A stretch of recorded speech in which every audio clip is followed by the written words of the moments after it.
Halo, apa kabar? Kiranya kita semua dalam keadaan sehat, bersemangat, percaya, dan taat kepada perintah Tuhan. Saat ini kita mau menghayati kehidupan Abraham. Firman Tuhan dalam Kejadian 15 ayat 6 menyaksikan, "Lalu percayalah Abram kepada Tuhan, maka Tuhan memperhitungkan hal itu kepadanya sebagai kebenaran." Abraham adalah seorang anak dari Terah. Ia lahir di tanah Ur Kasdim. Semula ia bernama Abram yang berarti Bapakku yang luhur. Suatu hari Allah berfirman agar Abram supaya meninggalkan rumahnya. Allah berjanji akan memberkati Abram dan membuatnya menjadi bangsa yang besar. Abram yang berumur 75 tahun mengajak Sarai istrinya dan Lot anak saudaranya dan membawa segala harta benda yang didapatnya. Meskipun tidak diketahui arah tujuannya kemana, mereka tetap percaya kepada Allah yang menyertai. Ketika perjalanan mereka berhenti di pohon Tarbantin di More, Allah akan memberikan tanah Kanaan kepada keturunan Abram.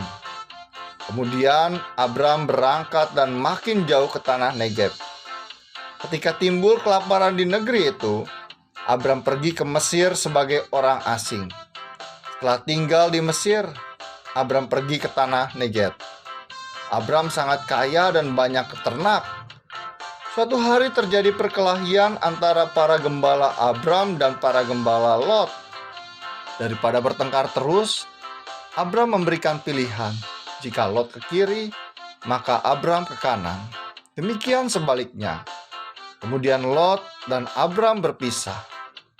Setelah berpisah, Allah berfirman kepada Abram bahwa keturunannya akan seperti debu tanah banyaknya. Abram akan menjadi bapa sejumlah besar bangsa. Karena itu Allah mengubah nama Abram menjadi Abraham. Allah memerhatikan Sarah dan melakukan kepada Sarah seperti yang dijanjikannya. Sarah mengandung, lalu melahirkan seorang anak laki-laki yang dinamai Ishak. Abraham berusia 100 tahun ketika Ishak lahir baginya. Ishak bertumbuh semakin besar. Kemudian Allah menguji seberapa besar iman Abraham.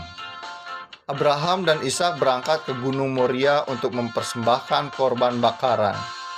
Ishak kemudian bertanya, "Di manakah anak domba untuk korban bakaran?" Abraham menyahut, "Allah yang akan menyediakan anak domba untuk korban bakaran baginya." Abraham kemudian mendirikan mezbah. Disusunnyalah kayu, diikatnya Ishak, diletakkannya di atas mezbah kayu api. Tiba-tiba malaikat Tuhan berseru, "Abraham, Abraham, jangan bunuh anak itu, dan jangan kau apa-apakan dia." Allah mengetahui bahwa Abraham takut akan Allah dan tidak segan-segan menyerahkan anaknya yang tunggal. Tuhan menyediakan seekor domba jantan di belakangnya. Abraham pun mengambil domba itu dan mengorbankan sebagai korban bakaran pengganti anaknya. Alkitab mencatat anak-anak yang lahir dari Abraham adalah Ishak dari Sarah, Ismail dari Hagar, dan Zimran, Yoksan, Medan, Midian, Ishak, serta Suah dari Keturah.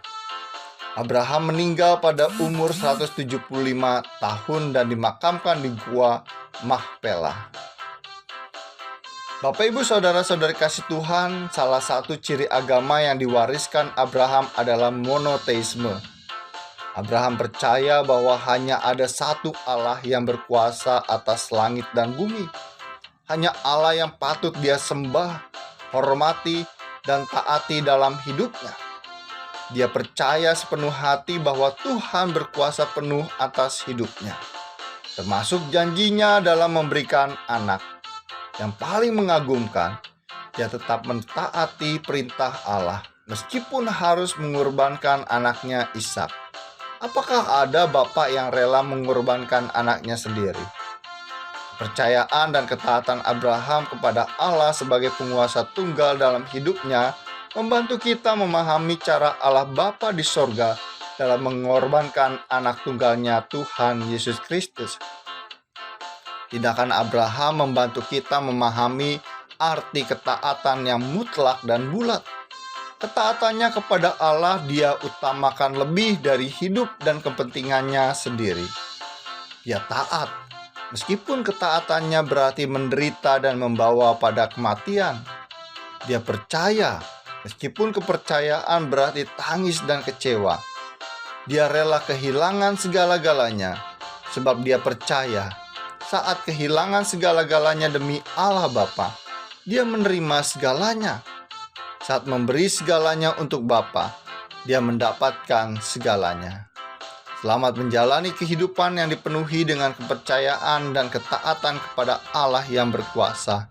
Tuhan melindungi dan memberkati kita semua. Amin.